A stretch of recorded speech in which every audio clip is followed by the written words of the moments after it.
সূরা আয-যুখরুফ। রহমান রহিম আল্লাহ তাআলার নামে। হামিম।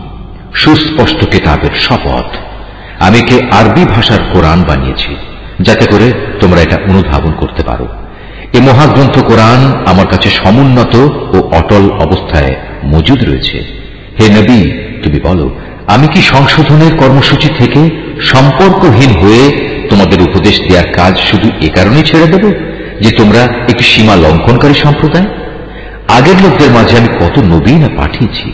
তাদের অবস্থা ছিল, যে নবী তাদের কাছে আসত ওরা তার সাথেই ঠাট্টা বিদ্রুপ করত। তাদের মধ্যে যারা শক্তি সামর্থ্যে প্রবল ছিল আমি তাদের সবাইকে ধ্বংস করে দিয়েছি। এ ধরনের উদাহরণ আগে তো অনেকগুলোই অতিবাহিত হয়ে গেছে। তুমি যদি এদের জিজ্ঞেস করো আসমান সমূহ ও জমিন কে সৃষ্টি করেছেন, তবে তারা অবশ্যই বলবে এগুলো তো সবই পরাক্রমশালী ও সর্বজ্ঞ আল্লাহ তারাই পয়দা করেছেন। যিনি তোমাদের জন্য পৃথিবীকে বিছানা সদৃশ করেছেন, তাতে পথঘাট বানিয়েছেন যাতে করে তোমরা গন্তব্যস্থলে পৌঁছতে পারো। তিনি আসমান থেকে পরিমাণ মতো পানি বর্ষণ করেছেন এবং তা দিয়ে মৃত ভূখণ্ডকে জীবন দান করেছেন। একইভাবে তোমরাও একদিন পুনরুত্থিত হবে। তিনি সব কিছুই জোড়ায় জোড়ায় পয়দা করেছেন। তিনি তোমাদের জন্য নৌকা ও চতুষ্পদ জন্তু বানিয়েছেন যেন তোমরা তার উপর আরোহণ করো, যাতে করে তোমরা তাদের পিঠে স্থির হয়ে বসতে পারো। সেগুলোর উপর সুস্থির হয়ে বসার পর তোমরা তোমাদের মালিকের অনুগ্রহের কথা স্মরণ করো এবং বলো, পবিত্র ও মহান তিনি, যিনি আমাদের জন্য একে বশীভূত করে দিয়েছেন। অন্যথায় আমরা তো তা বশীভূত করার কাজে সামর্থ্যবান ছিলাম না। আর নিঃসন্দেহে আমরা আমাদের মালিকের দিকেই ফিরে যাব। এ সত্ত্বেও এরা আল্লাহ তাআলার বান্দাদের মধ্যে থেকে কার জন্য তার সার্বভৌমত্বের কিছু অংশ দান করে? মানুষ স্পষ্টতই বড় অকৃতজ্ঞ। রুকু 2। আল্লাহ তাআলা কি তার নিজস্ব সৃষ্টি থেকে কন্যা সন্তানই বাছাই করেছেন আর তোমাদের জন্য মনোনীত করেছেন পুত্র সন্তান? অথচ যখন এদের কাউকে এসে কন্যা সন্তানের সুসংবাদ দেয়া হয়, যার বর্ণনা ওরা দয়াময় আল্লাহ তাআলার জন্য দিয়ে রেখেছে, তখন তার নিজের চেহারাই কালো হয়ে যায় এবং সে মনস্তাপকৃষ্ট হয়ে পড়ে। এ কি আশ্চর্য! কন্যা সন্তান যারা সাজ অলঙ্কারে লালিত পালিত হয়, যারা নিজেদের সমর্থনে যুক্তিতর্কের বেলায়ও অগ্রণী হতে পারে না, তাদেরই তারা আল্লাহ তাআলার জন্য রাখল। শুধু তাই নয়, এরা আল্লাহ তাআলার ফেরেশতাদেরও, যারা দয়াময় আল্লাহ তাআলার বান্দা মাত্র, নারী বলে স্থির করে নিল। ফেরেশতাদের সৃষ্টির সময় এরা কি সেখানে মজুদ ছিল যে তারা জানেন এরা নর না নারী? তাদের এ দাবিগুলো ভালো করে লিখে রাখা হবে এবং কিয়ামতের দিন তাদের এই ব্যাপারে জিজ্ঞেস করা হবে। এরা আরো বলে, দয়াময় আল্লাহ তাআলা ইচ্ছা না করলে আমরা কখনো এ ফেরেশতাদের ইবাদত করতাম না। এদের কাছে আসলে এ ব্যাপারে কোনো জ্ঞানই নেই। এরা শুধু অনুমানের উপরেই ভর করে চলে। আমি কি এর আগে তাদের অন্য কোনো কিতাব দিয়েছিলাম যা ওরা আজ আঁকড়ে ধরে আছে? কোন কিতাবের বদলে তারা বরং বলে, আমরা আমাদের বাপ দাদাদের এ মতাদর্শের অনুসারী হিসেবে পেয়েছি এবং আমরা তাদেরই পদাঙ্ক অনুসারী মাত্র।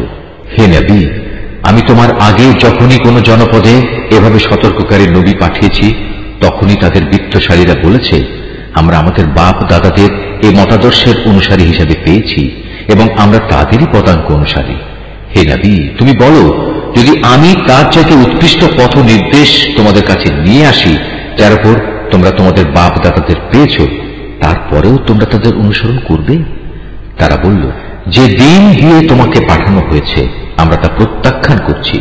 অতএব আমি তাদের কাছ থেকে বিদ্রোহের প্রতিশোধ নিয়েছি। তুমি দেখে নাও মিথ্যাবাদীদের কি বিভৎস পরিণাম হয়েছিল।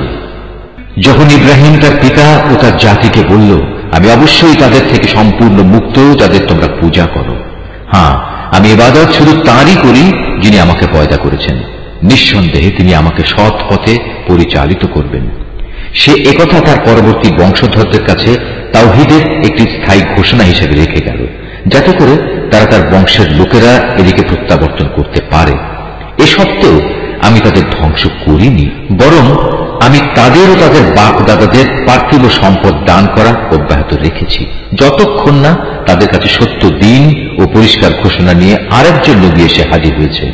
কিন্তু যখন তাদের কাছে সত্য দিন এসে গেল, তখন তারা বলতে লাগলো, এ তো হচ্ছে জাদু, আমরা তো কিছুতেই তা মেনে নিতে পারি না। তারা এও বলল, এ কোরআন কেন দুটো জনপদের কোন প্রভাবশালী ব্যক্তির উপর নাজিল হল না? হে নবী, তারা কি তোমার মালিকের রহমত বন্টন করছে, অথচ আমি তাদের দুনিয়ার জীবনে তাদের মধ্যে তাদের জীবিকা বন্টন করেছি। আমি তাদের একজনের উপর আরেকজনের বৈষয়িক মর্যাদা সমুন্নত করেছি, যাতে করে তারা একজন অপরজনকে সেবক হিসেবে গ্রহণ করতে পারে। কিন্তু তোমার মালিকের রহমত অনেক উৎকৃষ্ট, তারা যেসব সম্পদ জমা করে তার চেয়ে বড়। যদি এ কথার আশঙ্কা না থাকত যে দুনিয়ার সব কয়টি মানুষ একই পথের অনুসারী হয়ে যাবে, তাহলে দয়াময় আল্লাহ তাআলার অস্বীকারী কাফেরদের ঘরের জন্য আমি রৌপ্য নির্মিত ছাদ ও সিঁড়ি বানিয়ে দিতাম, যার উপর দিয়ে তারা উঠত নামত। তাদের ঘরের জন্য সাজিয়ে দিতাম রৌপ্য নির্মিত দরজা ও পালঙ্ক, যার উপর তারা হেলান দিয়ে বসত। প্রয়োজনে তা স্বর্ণ নির্মিতও করে দিতে পারতাম। আসলে এর সব কয়টি জিনিসই তো হচ্ছে পার্থিব জীবনের ধন সম্পদ। আর হে নবী, আখিরাত ও তার সম্পদ তোমার মালিকের কাছে, একান্তভাবে তাদের জন্য যারা আল্লাহ তাআলাকে ভয় করে। যে ব্যক্তি দয়াময় আল্লাহ তাআলার স্মরণ থেকে মুখ ফিরিয়ে নেয়, আমি তার জন্য একটি শয়তান নিয়োজিত করে দিই, তারপর সেই সর্বক্ষণ তার সাথী হয়ে থাকে।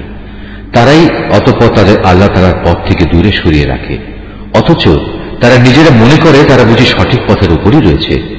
যখন এই ব্যক্তি কিয়ামতের দিন আমার সামনে হাজির হবে, তখন তার সাথী শয়তানকে দেখে সে বলবে, হায়, কত ভালো হতো যদি আজ আমার ও তোমার মাঝে দুই উদয়াচলের ব্যবধান থাকত।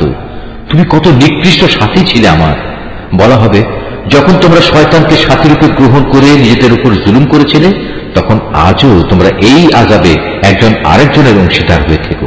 হে নবী, তুমি বলো, আজ এগুলো তোমাদের কোনো রকম উপকারই দেবে না। হে নবী, তুমি কি বধিরকে কিছু শোনাতে পারবে, অথবা পারবে কি পথ দেখাতে সে অন্ধকে, যে সুস্পষ্ট গুমরাহিতে নিমজ্জিত? অতঃপর আমি তোমাকে দুনিয়া থেকে উঠিয়ে নিয়ে গেলেও আমাকে এদের কাছ থেকে বিদ্রোহের প্রতিশোধ নিতে হবে, অথবা তোমার জীবদ্দশায় তোমাকে সে শাস্তির বিষয় দেখিয়ে দেই যেটার ওয়াদা আমি তাদের দিয়েছি, তাতেও এই প্রতিশোধ কেউ ঠেকাতে পারবে না। আমি অবশ্যই তাদের উপর প্রবল ক্ষমতায় ক্ষমতাবান। অতএব এই গ্রন্থ যা তোমার উপর ওহী করে পাঠানো হয়েছে তা শক্তভাবে আঁকড়ে ধরো। তুমি অবশ্যই সঠিক পথের উপর রয়েছ। নিঃসন্দেহে এই কোরআনটা তোমার ও তোমার জাতির জন্য উপদেশ। অচিরেই তোমাদের এই ব্যাপারে জিজ্ঞাসাবাদ করা হবে। হে নবী, তোমার আগে আমি যেসব রসুল পাঠিয়েছিলাম তুমি তাদের জিজ্ঞেস করে দেখো, আমি কি কখনো তাদের জন্য দয়াময় আল্লাহ তাআলা ছাড়া অন্য কোনো মাবুদ ঠিক করে দিয়েছিলাম যার আসলেই কোনো ইবাদত করা যেত? আমি মূসাকেও আমার নিদর্শন সমূহ দিয়ে ফেরাউন ও তার পারিষদদের কাছে পাঠিয়েছিলাম। অতঃপর সে তাদের কাছে গিয়ে বলল, আমি হচ্ছি সৃষ্টিকুলের মালিকের রসুল। যখন সে সত্যি সত্যি আমার নিদর্শন সমূহ নিয়ে তাদের কাছে এলো, তখন সাথে সাথে তারা তাকে নিয়ে হাসি ঠাট্টা করতে লাগলো। আমি তাদের যে নিদর্শনই দেখাতাম তা আগেরটা চেয়ে বড় হতো। সবই যখন ব্যক্ত হলো, তখন আমি তাদের আযাব দিয়ে পাকড়াও করলাম, যাতে করে তারা আমার দিকে ফিরে আসে। আযাব দেখলেই তারা মূসাকে বলতো, হে জাদুকর, তোমার মালিক তোমার সাথে যে ওয়াদা করেছেন তার ভিত্তিতে তার কাছে আমাদের জন্য দোয়া করো। নিষ্কৃতি পেলে আমরা সঠিক পথে চলব। অতঃপর আমি যখন তাদের উপর থেকে আযাব সরিয়ে নিলাম, তখনই তারা মূসাকে দিয়ে অঙ্গীকার ভঙ্গ করে বসল। একদিন ফেরাউন তার জাতিকে ডাকলো এবং বলল, হে আমার জাতি, তোমরা কি বলো মিশরের রাজত্ব আমার জন্য নয়? এই নদীগুলোকে আমার প্রাসাদের নিচে দিয়ে প্রবাহিত হচ্ছে না? তোমরা কি কিছু দেখতে পাচ্ছ না? আমি কি সে ব্যক্তি থেকে শ্রেষ্ঠ নই যে খুব নিচু জাতের লোক, এবং সে তো নিজের কথাগুলো পর্যন্ত স্পষ্ট করে বলতে পারে না? নদী হলে তাকে সোনার কঙ্কন পরানো হলো না কেন, কিংবা তার সাথে দল বেঁধে আসমানের ফেরেশতাই বা কেন এলো না? এসব বলে সে তার জাতিকে বেকুব বানিয়ে দিল। এক পর্যায়ে তারা তার কথা মেনেও নিল। আসলে ওরাও তো ছিল এক নাফরমান সম্প্রদায়ের লোক। যখন তারা আমাকে দারুণভাবে ক্রোধান্বিত করল, তখন আমিও তাদের কাছ থেকে প্রতিশোধ নিলাম এবং তাদের সবাইকে পানিতে ডুবিয়ে দিলাম।